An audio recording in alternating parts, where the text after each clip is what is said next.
Hi guys, and welcome to another video, another dungeon video. So today we're going to be doing the Vloxen Excavations. This is the first one that's not going to be in the Far Shiver Peaks. We've actually already finished all the Far Shiver Peaks missions. How crazy is that? All those dungeons are done. One thing I've not actually pointed out in this dungeon series yet, which I probably should have done a long time ago, is that when you haven't completed a dungeon, so say for instance, let's just say the Vloxen Excavations, which is the one we're about to do. Wait, where does that icon appear? Alright, well no, let's say the Shards of Ore, right? You get an icon like that, basically, of like a dungeon door as far as I can see. And then when you've completed it, you'll see that it changes into a plunger as if you've like gone in there and destroyed it and everything's all good now. So yeah, we're going to be doing that one. Basically, we've actually already seen the entrance to this dungeon before. This was the dungeon that you have to go through to reach the Asura Gate to take you to the Tarnished Coast, which is accessible from the Umbral Grotto all the way over here, if you remember this one. This was the one with the really cool Indiana Jones traps and the big boulder comes down and it just ran me and my whole team over when we were in there. It's that place is pretty cool. But before we get into that, we're going to be reading up the Master Dungeon Guide to see about Raven's Point, which was the dungeon we did in the last video. Again, not that much information. It's like as the book goes along, they write less and less and less. But here we go. So it says, Raven's Point, home of the shrine to Raven, is protected by the family of our good friend Olaf. Wait, we never heard that outside this book. That's pretty interesting. So they actually completely own that place. That's cool. So does Raven have like a certain affinity for them, I wonder? Communing at the shrine grants adventurers the powers of the Raven spirit, which we found out in Eye of the North. King Jarlis, thankful for Olaf's hospitality when the Deldrimor dwarves first arrived in the Far Shiver Peaks, and that's a really cool plot as well. When did that happen? What was so good about that? Sent a group of dwarves and a clever Asura to protect the hallowed place from the destroyers. After seeing firsthand the devastation these creatures had wrought, we didn't think twice about coming to their aid. And of course there were lots of other destroyers around there. I still love that, how it was the dwarves and the Asura, just like the really small races together. You never really see them ally together. I guess this is as close as you really get. Obviously, aside from the main storyline, when all the races band together to take out the Great Destroyer, which is quite cool as well. I never mentioned this in the Let's Play, but I like how Eye of the North, essentially the overarching story is how the different races come together to take out the champion of one of the Elder Dragons, and it's essentially the same story and theme for Guild Wars 2 as well. It's all the races coming together to take out the Elder Dragons themselves, so it's pretty cool. But yeah, okay, so that was Raven's Point. Today we're going to be doing Vloxen Excavations. I'm going to make sure everybody's ready, and I will see you guys. Actually, I'll just make a quick cut until we're out at the Umbral Grotto. Let's be sure we're ready. Alright, so here we go. This is the Umbral Grotto. And I'm pretty sure this is where you start the dungeon, actually. There's another one that's quite difficult, which is Slavers. But I'm pretty sure this one's okay. And you remember this guy over here, Molnin? This is actually quite an interesting dredge, because this guy we met in Sorrow's Furnace, I believe it was, or he was one of the dredge that was in the Echo-Vowed Forest. We actually met this guy before, and there was some story about how he was one of the slaves and he got basically freed. And now you can see him again here. The dredge really do look so scary, don't they? Look at them.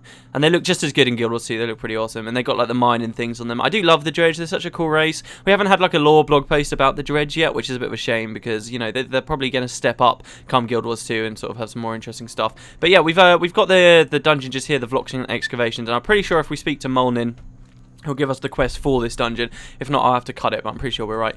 I recently escaped from the most terrible of places, he says. We were moved there after adventurers destroyed the Iron Forgeman in the Sorrow's Furnace. So yeah, he was actually there in Sorrow's Furnace. We met him all that time ago in that video. Near here lies an excavation led by an evil necromancer named Belloc. Yeah, this is it. The earthquakes tore open an ancient crypt where Belloc hopes to harness the power of an ancient lich. His taskmasters work my brothers till they are no more. Please help us poor dredge reunite the Maltiriot and rise again in unstoppable numbers. You must free my people. And in fact, I wonder if like freeing them here kind of is what triggers them to be able to sort of come back for Guild Wars 2.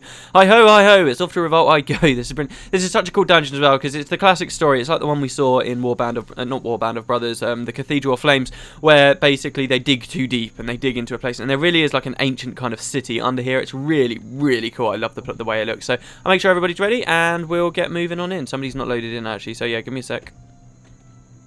Alright, good morning everyone, and welcome to the post-commentary. So today is Wednesday morning, I've got myself a day off of work, which is pretty cool, and so yeah, we'll crack on with this post-commentary. One thing I will say about this dungeon, first, the team, oh my god, props to you guys, the team that I was in, okay, we were amazing. This is probably, unless I just wasn't focusing on some of the other dungeons that we did, and I am popping, there's not a race, you probably noticed this this week, but oh my god, like, we did so well. It was really, really good, so it was pretty awesome considering, this is something I didn't mention before we went into the dungeon, this is actually quite a hard dungeon as well. I remember when I was getting my titles, so I had to come through this dungeon twice.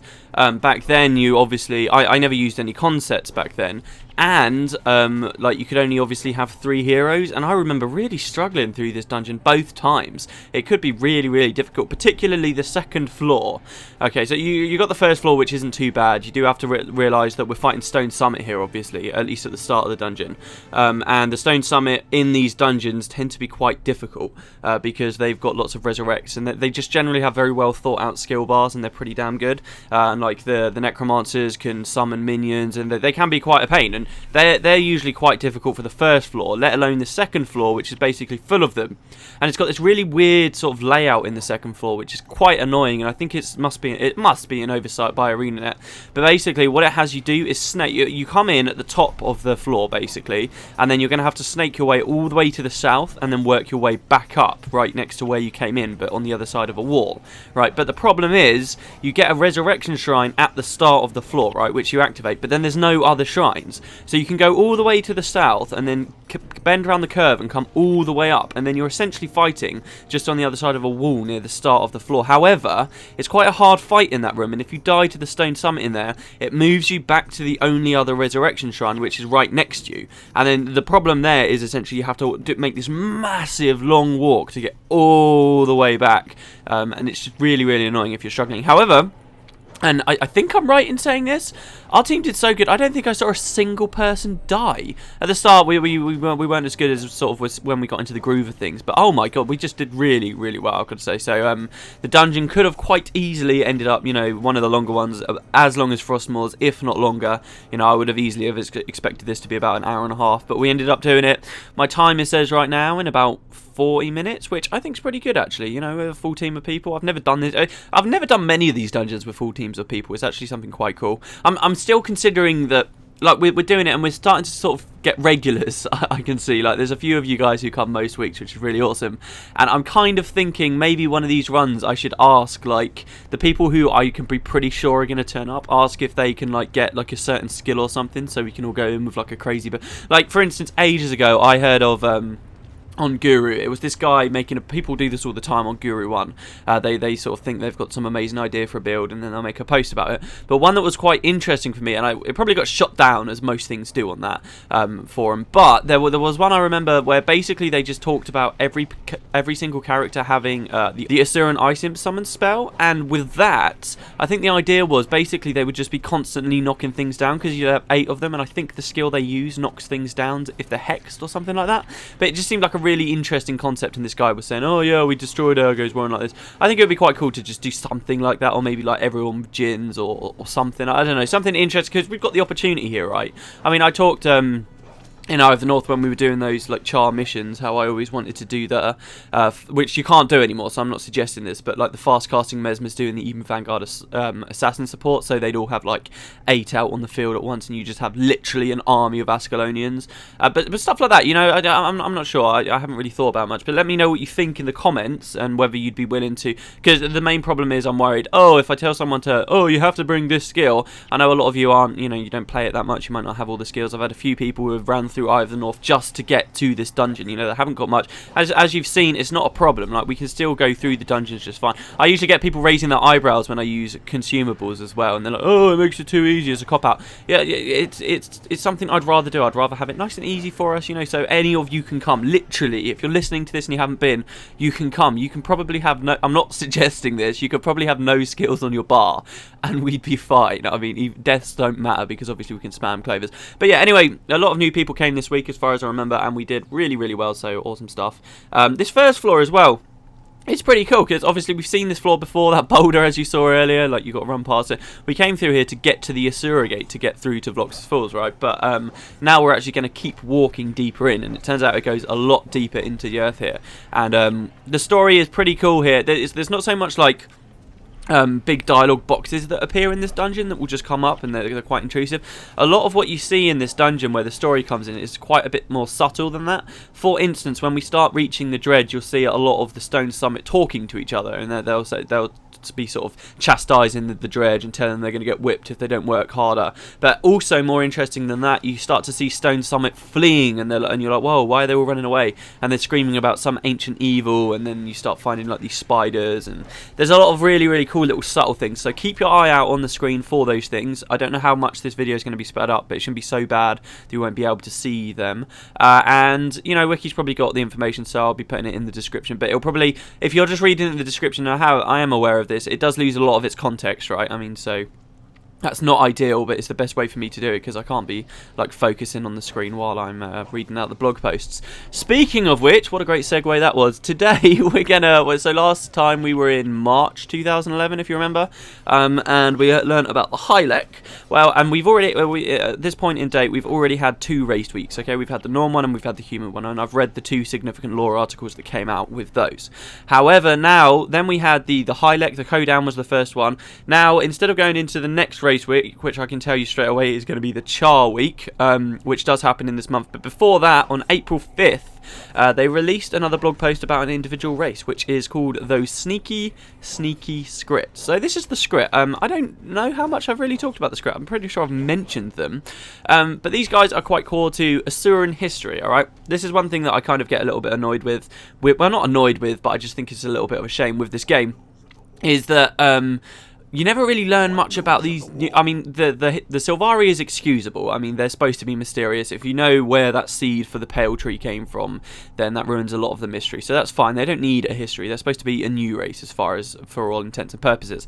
However, you have the Norn, okay, who are an established race that have supposedly been in the far Shiver Peaks for ages, and we don't really learn anything about their history. And it gets worse because when people do interviews with ArenaNet, like lore interviews, and say, oh, what can you teach us about the history of this race? They tend to give us the history of the 250 years to come. So they'll tell us like stuff about why the Norn have fled from the far Shiver Peaks and the story of cutting off Jormag's tooth and all this kind of stuff. And it's like, no, what about before that? What give us some more history from before that? And they just don't really do it. The other race that suffers from it massively, which is what led me on to this point, are the Asura. Now the Asura are a little bit more excusable, I suppose, because they live down here in the depths, which are these very mysterious kind of ambiguous places. We don't, like these doors that I'm stood next, oh no, well, you won't see the doors right now, but you know, any structures that we're seeing in the depths, you know, are they, we have no idea who made them. We've got a weird vague line in the Eye of the North manuscripts, which you can read in, which you can listen to me read out in episode 0 of Eye of the North, where they just say, oh, ancient races used to be here, long forgotten. Then we've got vague lore about the Jotun and how potentially it could be the Jotun that built, you know, we don't know, and we don't know how much of it is Asura either. The only thing that we know 100% is Asuran is the central transfer chamber, and in fact, I can't remember, I think it's a blog post, so do look forward to it. But there is another story that they wrote about that explains a couple of other Asuran capitals from under the ground, and they all end in Sum. I've talked about this as well before. But really, aside from that, you don't really get much Asuran history. However, in the Skrit, we can see some, because the Skrit are a race that are basically pissed the Asura off. They're like rats to the Asura. They're a very, very annoying race that the Asura look down on, but nonetheless are a huge pain in the arse to the Asura. And they're sort of the enemy of the Asura. I don't really want to say enemy, but you know, they're the nuisance of the Asura from before they came to the surface, which is quite cool. So this blog post should go into a little bit more detail about the Asura, but also about one of these new races that we're going to be seeing in Guild Wars 2. You know, the first new race we've seen about were the Kodan, and now we've got these sneaky Scrits. So, should be pretty cool. I also think it's quite fitting that we're going to be reading that one out loud while we're in a Tarnished Coast dungeon. So, let's do it. So this was written by Rhys Osby, and it came out on April 5th, as I said. And there's an image on this blog post, but I don't think it's got anything to do with the Skrit. I think that's more of a Char thing, but I don't know. I mean, there's a lot of these weird kind of machinated pictures and stuff, so whatever. Here's their opening paragraph. The oldest Asuran writings tell of the deep lands far below the surface of Tyria. Their lore describes the beasts that no human or Char has ever known, and gives histories of places now thought destroyed forever by the rise of Primordus, the elder dragon. These scrolls also speak of monsters fell and dangerous, and other creatures, perhaps not so dangerous, but horribly, wickedly tricksy. The Skrit. So here we get a quote from someone called Glix, who was the inventor of the Better Mousetrap Mass Trauma War Golem. Okay, so yeah, they use golems for everything. This sounds hilarious.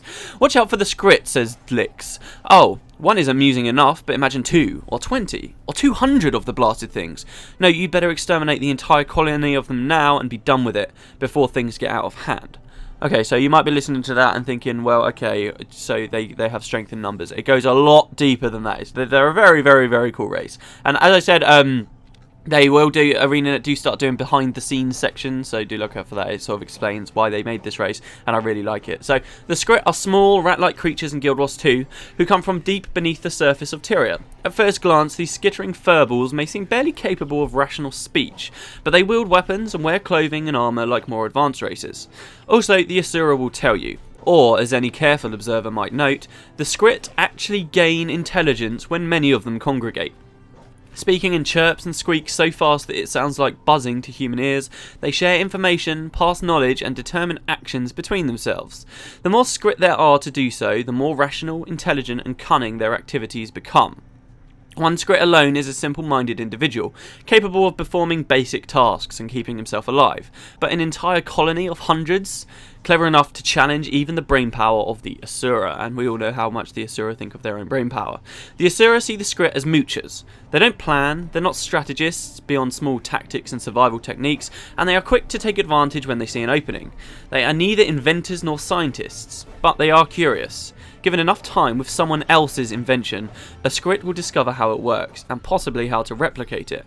That alone is enough to annoy the Asura beyond reason. So this is brilliant, how they manipulate Asuran-made technology that really they have no rights to, and they figure out how it works and how to build more of it. It's hilarious to think of just like these Skrit in big packs sort of building crap, and they don't even know how they're building it, but it's working somehow, and they're just so happy about it. And yeah, there's a brilliant story, like I say, about the Asura just being so annoyed by the Skrit.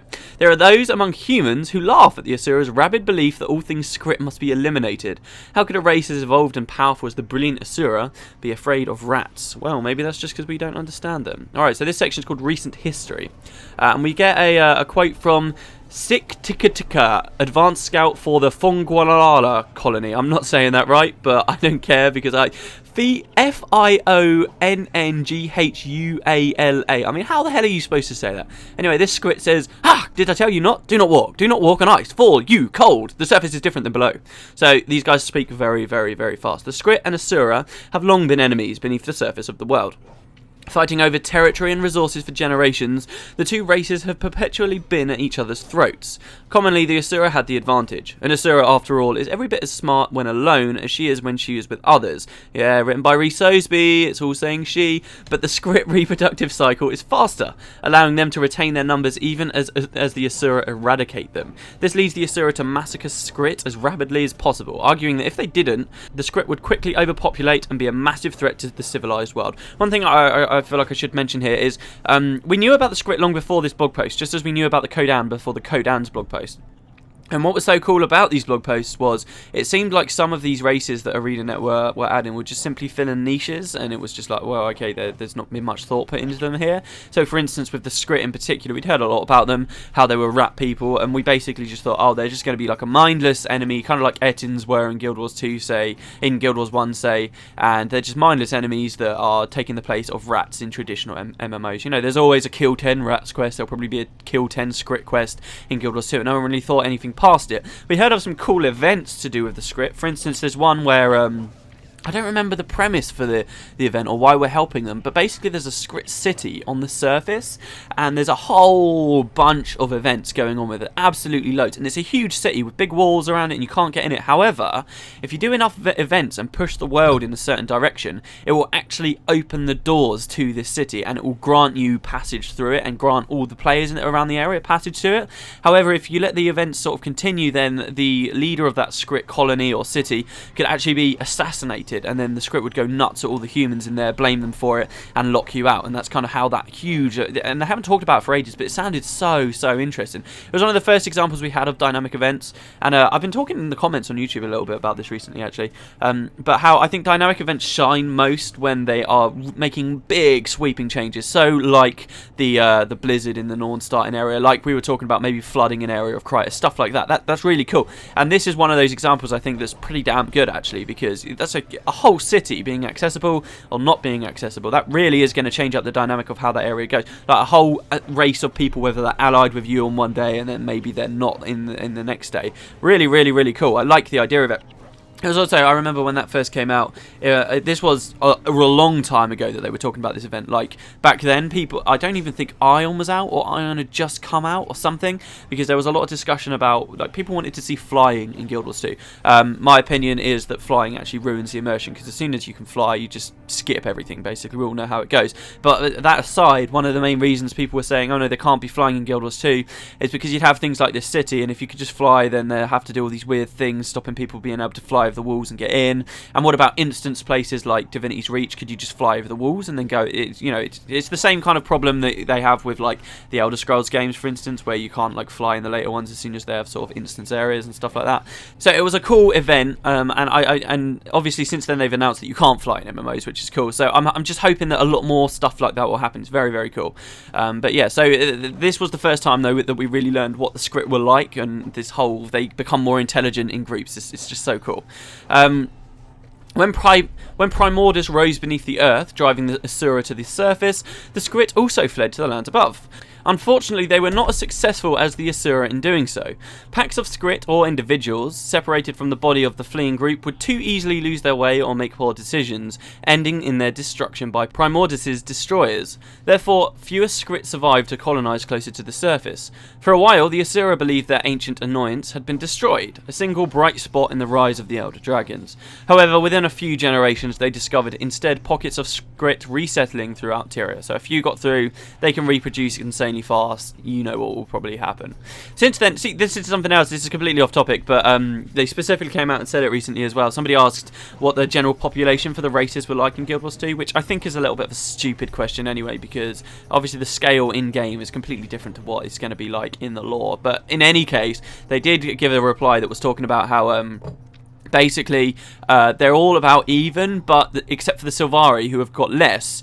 But if you when we learn about the Sylvari, when Sylvari week comes, we'll learn that sort of the Pale Tree is pushing out a lot more Sylvari very, very fast, and that's basically just a lore reason for why there's going to be so many Sylvari players. But what it does set up in the lore is that more Sylvari are coming faster and faster and faster with every single generation, and they specifically said in this answer that if nothing changes in like 20 years, the Sylvari will vastly outnumber all the other races in Tyria, which could have some interesting implications for later expansions and stuff.